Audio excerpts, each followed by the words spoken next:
है। ये अपना भाई बेनीवाल इसने ये कहा कि कांग्रेस मजबूत थी, इतिहास थी और जो भी कांग्रेस का कार्यकर्ता है निभाएगा, मैं सबका स्वागत करता हूँ। आप एक बात और भी जोड़ दें और जो कोई इकट्ठे होगा हो तो तुम जी जाओगे ना तो पार्टी को कमजोर करोगे। ये कोई बात नहीं है कि हम लोगों की नजरों में ये कहें कि वो फलाना आया था, वो बिगड़ा आया था, वो उसका आदमी है, वो उसका आदमी है। अगर कांग्रेसी है, हाँ, मन से अगर कोई कांग्रेसी है तो उसके मन में ये इच्छा होनी चाहिए कि हरियाणा में कांग्रेस की मजबूती एकता से, अगर हम एक रहेंगे तो मजबूत रहेंगे।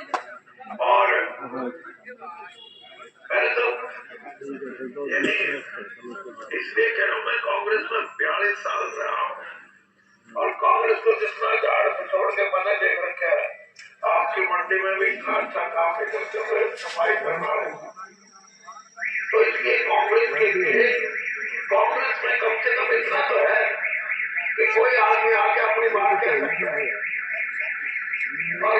भाजपा तो ये है भी नहीं, भाजपा का तो ये है कोई जितने भाजपाई है वो अपना मुंह बंद रखे, बोलेंगे सिर्फ 2-3 आदमी और कोई बोल नहीं सकता।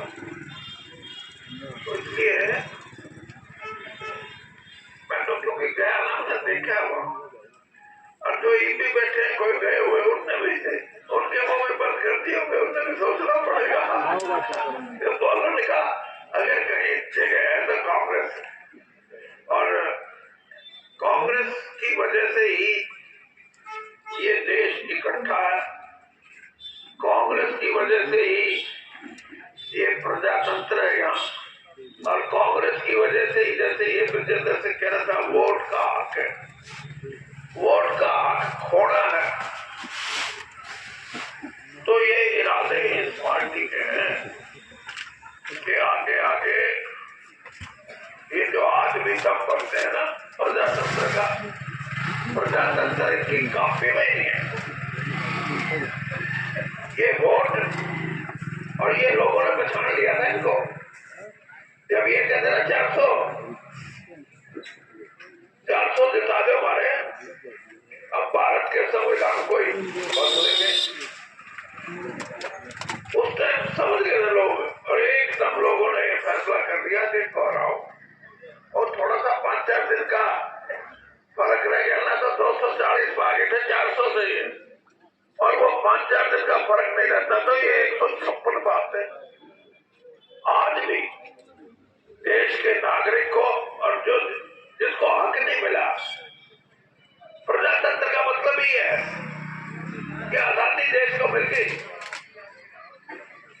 लेकिन जो रुपए पैसे आपकी हिस्सेदारी है वो है या नहीं है। आज तो कमेरा वर्ग है, जो चाहे वो दलित समाज के भाई हो और चाहे वो पिछड़ी जातियों के भाई हो और चाहे किसान हो, उनको अगर कोई सरकार ये कहेगी इनके मन को शांति हम देंगे, हर एक आदमी को ये लगे कि मेरा ये जो राजपाट है इसमें मेरी आर्थिक अवस्था, मेरे रुपए पैसे में मेरी तसल्ली होती है कि मैं अपने बच्चों को अच्छी जगह पढ़ाऊंगा, तसल्ली होती है कि मेरा माँ बाप बीमार हो जाएगा तो अच्छे से अच्छे अस्पताल और अच्छे से अच्छे डॉक्टर को दिखाऊंगा, मेरा रहने का जो जिंदगी है वो अच्छी बीते, ये कौन नहीं चाहता। लेकिन इसमें हिस्सा आज तक नहीं है आपका, और जिस तरह ये बात कर रहे हैं इनकी बातों में सिर्फ धोखा और धोखे के साथ साथ लोगों की वो कहते हैं इनकी तो आंख बंद करती, ये आंख बंद करने का भी काम जानते हैं। पहले किसान आंदोलन में मेरे पास आए थे और ये कहते थे भाई वीरेंद्र तो एक इन 3 महीने से हमारी बातें सुननी बंद कर दी। पहले तो सुनते थे, फिर कहते 3 महीने हो गए बात सुननी बंद कर दी है, कम से कम हमारी बातें शुरू करवा दे। और इनका जवाब ये था, मैं कहा भाई, मैं मिला सरकार से, मंत्री से और से, कहने लगे हाँ बात तो कर लेंगे लेकिन बैक डोर से करेंगे। ये नहीं कहना चाहते थे कि हम किसानों से बात करेंगे, क्योंकि हमारे से तो पीछे से आके बात कर जाओ, कोई ठीक बात करोगे तो फिर हम सबने बुलाओगे। किसान ये भी मानते थे। मैंने उनसे पूछा, अच्छा भाई कोई नहीं तो पिछले दरवाजे से आ जाओगे, हमने अपने काम नहीं।